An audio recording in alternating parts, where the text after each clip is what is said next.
Hi, this is Phil, and I'm here to tell you all about the Capes and Lunatics Patreon. Don't miss out on our comic book creator interviews, including our monthly Chichester chats with comic book legend DG Chichester, superhero movie brackets in our search for the worst comic book movie of all time, and many, many more specials, all completely uncensored. Access starts for $3 a month, full video when you pledge $5 a month. Check out the link in our show notes or go to patreon.com/CapesandLunatics. Hope to see you there.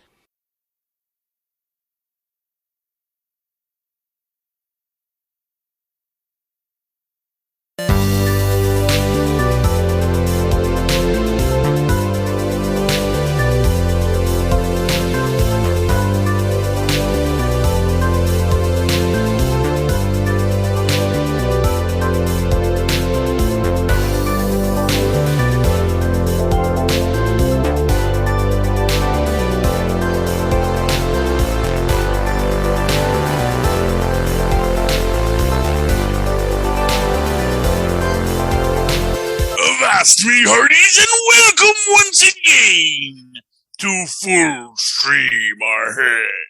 I be your captain, Charlie, the Professor Esser, and with me as always is me skinny rich friend and first mate. Yeah, it's Mozz. Hey Mozzie, so glad you could join us.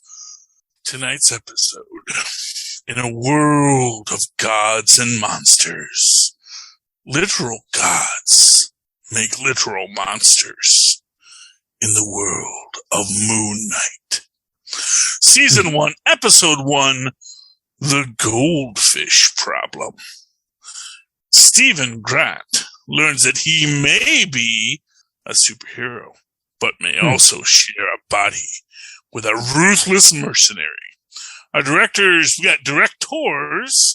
we got Justin Benson, Mohammed Diab, and Aaron Moorhead. Our writers this week are, oh boy, a lot of them. We got our created for television by, gotta reload.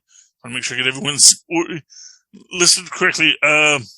Created for television by Jeremy Slater. Jeremy Slater also gets our written by credit this week. The characters are being credited to Doug Monch, who gets the creator credit, and Don Perlin gets also character credit. I believe these are the people who maybe did the comic book Moon Knight characters for Arthur Harrow and Mark Spector, Stephen Grant, and Moon Knight. And of course, hardest working person in show business this week is good old Danielle Iman. Danielle, you are hardest working woman in show business, person in show business. It's D-A-N-I-E-L-L-E. Pretty sure that's Danielle, not Daniel, but you never know. That's why you should always ask people their pronouns. All right, moving right along. Mozzie, this episode, what'd you think? I liked it more than I expected it to like it, because the concept of like this fractured mind, it seems easy to do poorly.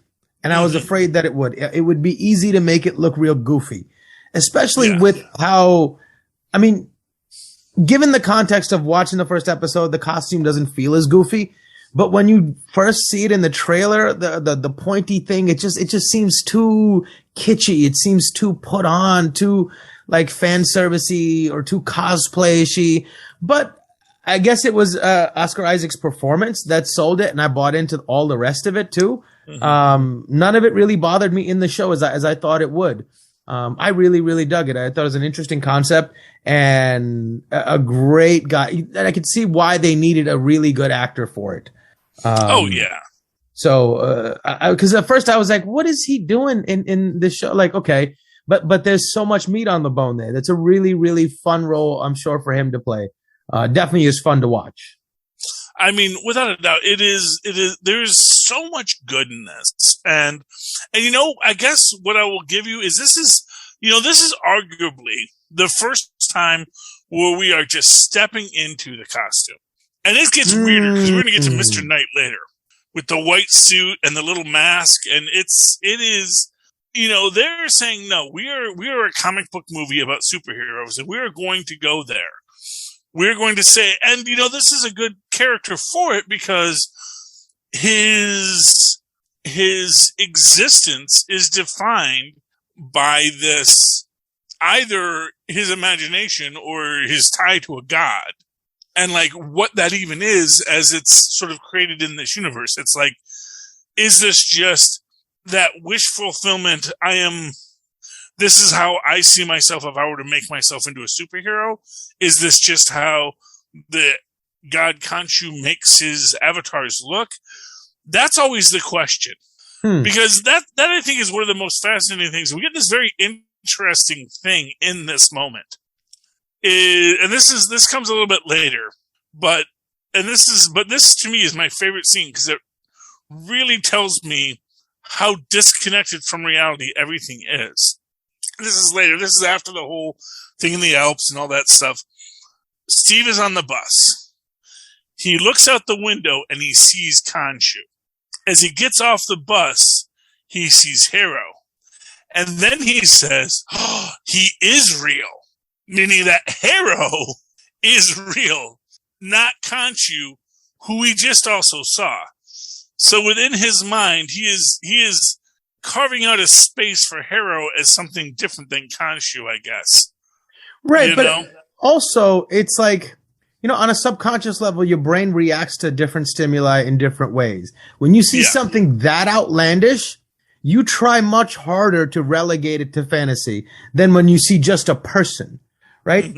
Even if it has a stronger connection to something you've experienced before or to something you didn't think was real before, it's still a regular person. So it's easy to think, oh, that is real. Whereas your brain automatically, when it sees like, a giant skeleton of an emu or an ostrich or whatever in tattered, toilet paper or whatever, your brain can't possibly find any justification for placing it in the real world. So it fights very hard to relegate it to that must be a dream. So he turns around, like, am I still here? But when he sees a person, it's like, I can buy that. Oh, wait a second.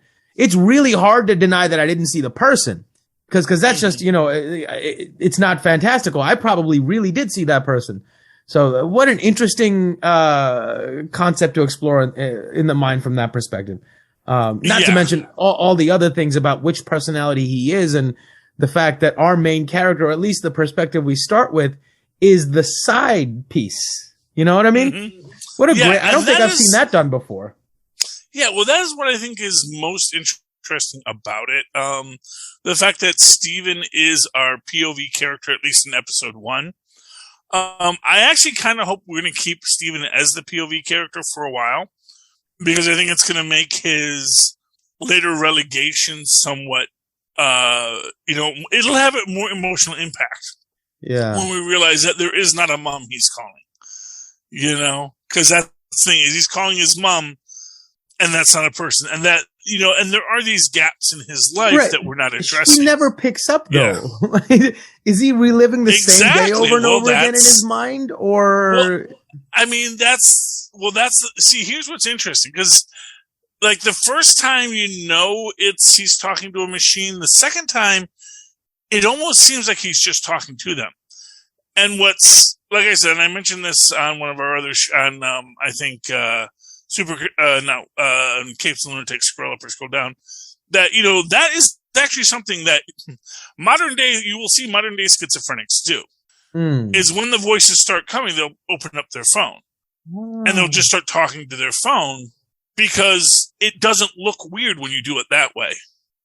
So when it's just a voice on my phone, you can talk to that voice on your phone. And it's a coping mechanism for people having auditory hallucinations that they will do that. Because it makes them blend in. Right. Now, of course, as it starts to go on, people can notice the difference. But when you first start doing it, when someone first starts yelling at their phone, like, oh, no, that person's such and such. The other thought I had was, what if, like, he's created this scenario in his mind to justify what he's doing in that, like, oh, maybe his mom is in the hospital with a coma. Or maybe his mom passed away and this is her phone number and he just keeps calling and leaves messages as a way to spiritually keep connecting to that energy. Mm-hmm. That's a possibility too. what we can, and that's the thing is like, we can say what we know, but of course that's always a risk in this situation because, so in the actual Marvel Comics, Mark Spector is the original personality. Mark Spector is the son of a rabbi. He's a millionaire. He's been a mercenary. That's the person. Stephen Grant, and who actually is the Playboy millionaire persona for Mark Spector, though not in this one. And then Jake Loxley, who is the cabbie, the Matches Malone character. That's a Batman reference. Matches Malone character for wasn't it Patches Malone? No, it's Matches, I think. Oh, it is. He always had a matchstick in his mouth. So, because Matches Malone. Because I guess Batman still didn't want to smoke, so he just would have a matchstick in his mouth to show he was a tough guy, I guess. Right. I'm still picking the last guy out of my teeth. Yeah. Well, it's a thing. Well, people used to keep toothpicks in their mouth to show they were tough, too. Well, there was this UFC fighter, Benson Henderson, who for years got away with doing it until the commission noticed. He used to fight with a toothpick in his mouth, over his mouth guard. It was the silliest thing and so unbelievably dangerous. But eventually people, wait a second, does he have a toothpick in his mouth while he's throwing that punch? And then they had to you can't, they had to write a rule saying you can't do that. That's well, here's what I'll say. As a fun thing, it probably doesn't affect the fight. Because if he's not like grabbing it and punching with it. Oh, I'm just thinking from the perspective of somebody comes up, grapples you, and their eye hits the side of your mouth and you rupture their eyeball.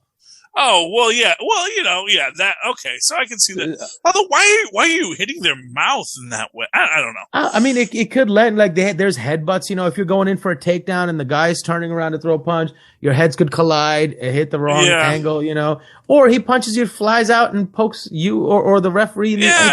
It sounds like such a dangerous idea to me. I know they're fighting in a cage. I thought UFC really was makes no me rules, nervous. man. I don't know. I'm just saying. I ain't using the toothpick to harm you. I just got it in the mouth.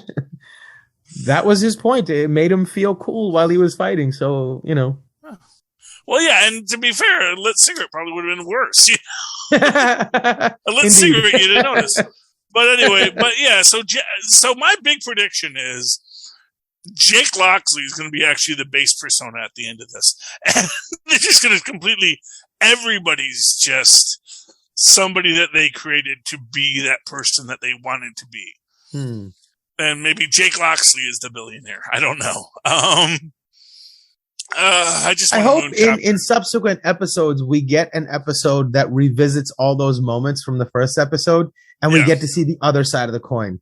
Him fighting. That's what they're going to do. Right. Like him fighting, and then all of a sudden in the middle of the fight, he flashes back and he's back in trouble again. He's like, I just beat a bunch of guys. What are you doing now, fighting these guys? He's like, okay, thank God I beat those guys. He rests for a second. He comes to it. All of a sudden, more guys are attacking him. That would be his perspective, wouldn't it? That's hilarious. Exactly. And that's the big question that we'll find out, I guess, tomorrow, is, are they going to do that the second episode? Is the second episode going to be that reverse camera angle? Oh, that would be cool. It would be cool, and it's definitely a way to fill time. Or they're going to give us another day of another day of Stephen Grant. My hope is, like I said, I hope it's like 6 episodes, so you have to parse it out. So I'm hoping we get at least 2 episodes with Stephen Grant as our POV character. Then maybe we're going to do a lot of those flashbacks and sort of as a almost as a rapid fire with Mark Spector, where you're getting those moments of Mark Spector's awareness in the situation, and maybe even getting some explanations as to who Mum is and all that kind of stuff. I've seen theories about basically that Mark Spector created this account for Stephen Grant to call so that he could keep tabs on Stephen Grant during his activities, because he'd call his mom and tell him everything he needed to know. Like, I'm having trouble with my sleepwalking. Yeah, because that's the thing. Because you see, he has this whole elaborate setup to prevent himself from sleepwalking, and yet he wakes up and he's back in his elaborate setup, which means that someone knew what to put back where it was. Right. I mean, then I guess if he created you, so he knows everything you will subsequently create. No. Well, the actual thing with DID is that you don't really create them, but you can be aware of them. No, I mean, let's be honest. You created them. As far as the charade, we're going to allow to continue, whatever. But like, it starts off with you needing to create it. My point is that Mark Spector. So, and that's the idea. It's like, so that's sort of, and it's honestly, it's a Banner Hulk thing, which we may be getting when we get into She-Hulk. Is this idea that Banner isn't the base for. Everyone thinks Banner is the base personality. Banner is just one of the person that the actual base personality is most likely childlike Hulk, because that's when the dissociation started to occur. That was when that original trauma started to occur to split them into the hyper-intellectual Banner, the rage-filled Hulk, the Mr. Fix-It Hulk. So there was a side of him even before the Gamma accident that would come out that would be rage-filled? Oh, yeah. That's canon now. Yeah. So, like, you actually see that, like, the Mr. Fix-It persona actually came out in college. That was sort of his prepubescent or his post-pubescent lust aspect. Like, come here, girlie, give me a kiss, Yeah, so that's how it's involved at this point, and it makes sense, and that's, of course, the joy of any of these stories. When you first start any of these stories, they're not who they become. Who they become becomes after 20 years of comics, before you get like, oh, wow, that's a perfect character. That's a really great character. And that's sort of the advantage of the movies, is they get to drop a really well-developed character into a movie with a lot of really cute little tells and ticks that they didn't have to go through decades of trial and error to get to, and that is the advantage of it, I mean, like I said, Mark Spector in his first appearance, none of this is what he is, and he's actually literally just a random mercenary that got hired and given a suit. And they had to retcon all that when they realized this is actually a pretty cool character. I think we need to do more with him, And then so do you think, my opinion is Mark Spector knows all his little tricks because, what's his name is just a compartment in his brain. And he just goes and opens a file. Okay, that's, it's like that data is that readily available to the over soul, so to speak. Well, unfortunately, that's not usually how it works. And so the idea is that essentially what it is that because of trauma or whatever, you're breaking up different parts of your experience. So you have the personality that handles X and you have the personality that handles Y. And that in that sense, really, arguably, the Stephen Grant persona is literally the recuperation persona. Right. This is the persona. So then who is fixing the sand and the tape? Well, that's what Mark Spector is doing when he's coming back. But the idea is, so it's like this, they don't necessarily know about each other because they're not creating each other. They just exist. Right, but isn't Mark the original person? Well, in the original comics, he is. We don't know that yet. Okay, I got you. That's where I'm getting to, where I imagine they might make Jake Loxley the original person. That Jake Loxley actually is the core personality that has been separated out by trauma, and that one person is Stephen Grant, the mama's boy who clings to his mother and just wants to get through his day. He's a big nerd. He loves his Egyptology, and that's who he is. And Mark Spector is the big tough guy character. And in this universe, then Jake Loxley becomes the person for whom all of this trauma was put upon.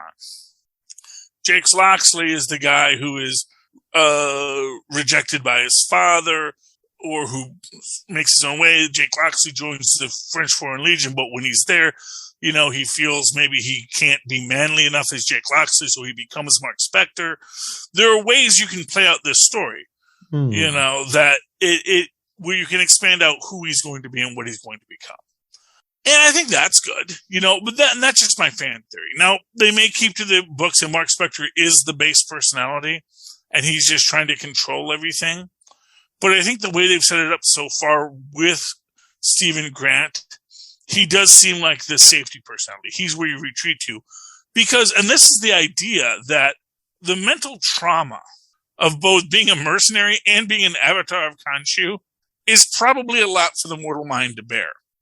And there's an interesting, and this is just comic book lore, but there's an interesting thing about like some Irish deities who started finding avatars on Earth and gave them superpowers.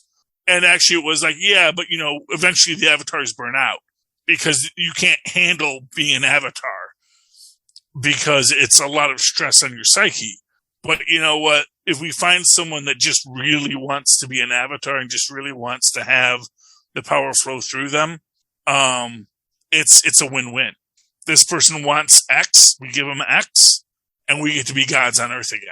And yeah, but that seems like the way people burn out is probably through ambition, right? I mean, like you offer anybody that kind of power, it's bound to corrupt the person's morals. Well, the idea is, well, not necessarily, because someone may just want certain things, you know. I don't know. It's a certain kind of person that chases power. Usually not the ones who deserve it. Well, it's like any extra dimensional being coming to offer you a deal. They don't offer you the deal because you want to be king of the world, because honestly, they know there's too many forces that are going to prevent you from being king of the world.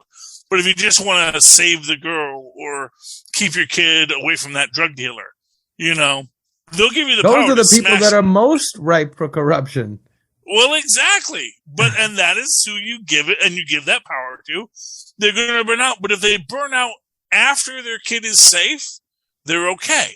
Like, no, that's fine. I knew I only had so much time on this earth. I just had to make sure I got my kid from point A to point B. They're a doctor. Thank you. I'm Audi 5000, you know? I mean. Or fool yourself into thinking you're doing it for the greater good. No, I need to stick around. I need to save people. Maybe I'll take a little piece for myself. Maybe I'll take another little piece for myself. You know, well, that's exactly where the corruption occurs. And that's right. I think that's part of human nature, and I think question. Inevitable and inescapable. And I think that is at play here too. I think the issue with Khonshu, played by F. Murray Abraham, just to give him that because he's the voice. But I think that's the idea is that the base personality, whoever it was, has made the deal with Khonshu, but that in their own mind they're building other structures and other protections against what might overwhelm them as a spirit of Khonshu. So they're not just going to let themselves be overwhelmed. They're going to stand and say, okay, when it gets to be too much, I'm putting Steve back in charge. I'm going to make sure Steve can get to where he needs to be. So long as I always get Steve back to his bed, he's okay. So effectively, Mark can jump in and jump out as needed. But of course, what we're seeing here is that presumably Mark has been running these long cons and these things and jumping back and forth. But now as they come to a head, Mark's not getting his rest periods, which is why when Steven gets thrown out a window, which is what we presume happened here, is because there's nobody around him. We assume he basically leapt from the window and fell and rolled and did that because he's just that amazing. Dislocated his jaw. I find that really interesting too, that he was right before the point of impact that, nah, you deal with that. Yeah. And then left him to deal with it. No. Actually, I imagine it's just after. And I actually imagine, if we're assuming that the Moon Knight persona exists as well, and that's the thing, that's where this thing gets a little bit complex, as we see he does the full-on Moon Knight at the end of the episode. So he jumps out and he's got the cape and he does that, but he still falls and lands. Well, I mean, is that all mystical? Does it go away once the personality goes away? Is that tied I to imagine that? so. We don't really know yet. That's Right. the thing. So what you're saying is we don't really know that it was Moon Knight that jumped out that window. It could have been another one of his personalities. And that's the reason he crash landed, because Moon Knight would have landed in superhero pose. Well, exactly. Well, no, because, I mean, you can only do so much when you're jumping out of a 4-story building, So that in that way, I find that hilarious. That right before the point of impact, he said, "Nah, I'm out. Come on, Steven, where are you? You deal with the broken jaw, and I'm gonna take a rest for a second." Yeah. Well, although I do like the fact that he clearly is suggesting his jaw is dislocated and he pops it back in. Yeah. Which again is that idea of that, muscle memory that he just said, okay, my jaw is dislocated, but I know how to pop it back in because I've had this before, I got blood all in my mouth, but that is less weird. And then, of course, he stands up and he just waves to the people, and the other guy just waves back. And the guy, what are you doing? It's one of those weird human behavioral patterns you can't help but follow suit. Somebody waves, even if you. What am I doing? Yeah, just can't help it. Yeah. So let's go back to the very beginning. What did you think about Harrow breaking the glass, putting his glass in his shoes, and walking on broken glass? Yeah. Cool or just, dude, why? Oh, no, it makes him unbelievably scary. Because there are people like that, like super, super religious zealots who like flagellate them every day and wear these things with pins, whatever, in them. And like they like to get close to the suffering of God or blah, blah, blah. And those are the people that are really scary because like they're living in a whole different reality, clearly as this guy is. But that kind of devotion to your zealotry is unbelievably scary because you do not know what that person is capable of. If they condition themselves to that sort of pain consistently, they have no qualms with hurting themselves if it accomplishes the goal. That is somebody who's ready to be a martyr. Those are terrorists. Yeah. And I think we can imagine he is here because honestly, the whole idea of, like when they're doing the judgments, and the guy comes up and says, "This is a good man." And then the woman comes up and says, "I've done nothing but good my whole life." It's like, might be something you're gonna do. Yeah. In the 30 days you have left, old lady. Well, less than that, because just, nope. No. I mean, I'm just saying she was an old lady. Like, how much time can she possibly have to screw up? Either that or she's still in denial and lying, publicly. Yeah. As so many people do. So, that's the thing. The "I did nothing wrong" is always a popular meme. So, yeah, I mean, found it surprising that the first person walked up to him has never done anything bad and never will do anything bad. That was interesting. Well, if you think about it, how hard is it not to be awful? Well, I guess depending on what sort of scale you're using, this, I don't know. Well, like that poor old lady was going to do something. It's like, and that was a young man. That guy probably had a good 30, 40 years ahead of him. Now you tell me that dude's not going to do anything objectionable for the next 40 years? Like, objectionable is different than bad. Like, remember, we're going by Amit's scale here. Right. And Amit's, and honestly, all you need to do is not actively want to hurt other people and not do to people what you don't want done to yourself. And maybe you're actually just fine. Maybe all that's asked of you is, do you treat everybody you meet like a human being and don't treat them horribly just because you can? Then you're fine. But that old lady, maybe she was a lousy mother-in-law and a lousy mom and any number of things, or maybe she lived her whole life with to be killed for it. Okay. No, she didn't deserve to be killed for it, but it's just whatever waiting. That's what I'm saying. If being a lousy mother-in-law, is enough to like tip the scales to take all your life force. Yeah. What kind of saint are we talking about that this human being is, that he's not going to, for the next 40 years, like, kill a gnat or lie to somebody what or I can cheat say on is, somebody? What I'm going to say is Harrow is clearly the bad guy. So we're not supposed to find, that's the thing. And the other option is that it's all a scam. And that it's like, no, this guy is useful. This guy can be a soldier. This See, old that lady, makes so much more does sense to me. nothing for me. Yeah. And that's the mean take. And then it's just candy glass he puts in his shoe. I guess that's why they showed you the glass, because it's like, I believe that he believes it's real. Mm-hmm.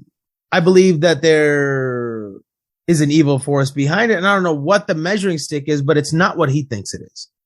Well, in the actual Egyptian mythos, what do they call it? What they weigh your heart against is a feather.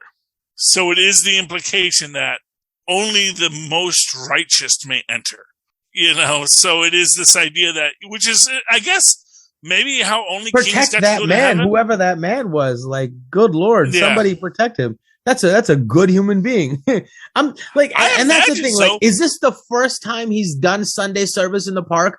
Like, how many people are lining up to and how often does he find a good apple versus how often does he find a rotten one? How many corpses are stinking up the sewers in this place, And people keep coming back?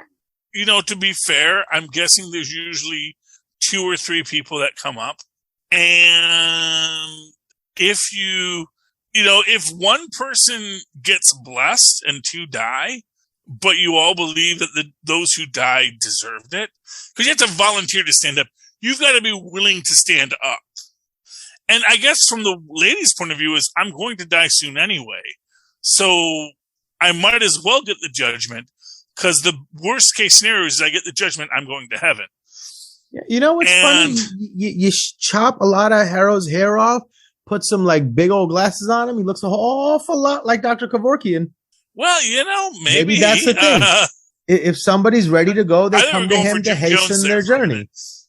Yeah, but that's a cult leader. That's a cult leader. That is I don't think Kevorkian was a cult leader. No. But I mean, that's what Harrow is. Harrow is a cult leader. Certainly. And it is definitely about looking for who is willing to die. Because, that's one of those weird things here is that's the question when it all comes out next episode. Was it a jackal monster Moon Knight was fighting, or did he beat up an old lady? Was it the old lady who died? That was the jackal monster. She died, but her body then became the jackal monster that fought Moon Knight. But actually, in this case now, poor Stephen Grant has to deal with the fact that he killed some random old lady. Wheels within wheels, Mozz. That's how it plays. Any final thoughts on tonight's episode, my friend? I found it interesting that his little moral scale compass was spinning round and round when it tried to judge Stephen. Is it because he's not real? Or is it because of the split personality aspect? Yeah, well, Stephen is good. Stephen is meant to be. No. But it can't decide if he's good or not. Is that because he's not real? Is that because he's just a proxy? Or is it because the split nature of the personality? Yeah, well, the idea is that Stephen is the one that does good things, and then there's other people that do the bad things. So you can't judge Stephen's soul, because Stephen is I would good. like it. I would like it a whole lot more if it couldn't judge him because he's not real. Yeah, that could be it too. It didn't have access to the real soul, right? It couldn't. Well, judge that's why he says there's because he was just behind a proxy wall. So it's like, I'm a robot. Yeah. All right. Mozz, if people would like to reach out to you, talk to you about this show, talk to you about anything at all, how can they find you? Oh, they can email me at mozzmanzor@gmail.com or find me on Facebook under Mozz Manzor. That's MOZZMANZOOR. And, of course, you can always write to the entire Capes and Lunatics family at CapesandLunatics@gmail.com or call us at 614-382-2737. That's 614-38-CAPES. Leave us a voice message for this show, Super Connectivity, Capes and Lunatics, the Into the Night, the Moon Knight podcast, whatever you want. We will play it on the air. Well, I will if you do it, because I love you guys. And then go to Linktree, that's linktr.ee/CapesandLunatics. Buy our merch. Buy amazing t-shirts.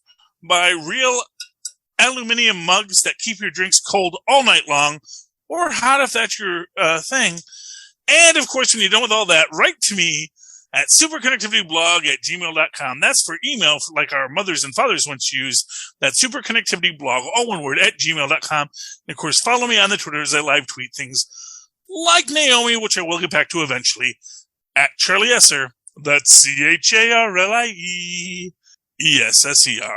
Look for the 2 E's in the middle. For what? For quality. Bing. Thank you, Mozz. All right, you lovely landlubbers. Thank you for coming through this world, this sea of chaos, as is Stephen Grant's soul, with me and me first mate Mozz. Once again, come back next week as we once again sail full stream ahead. Arr.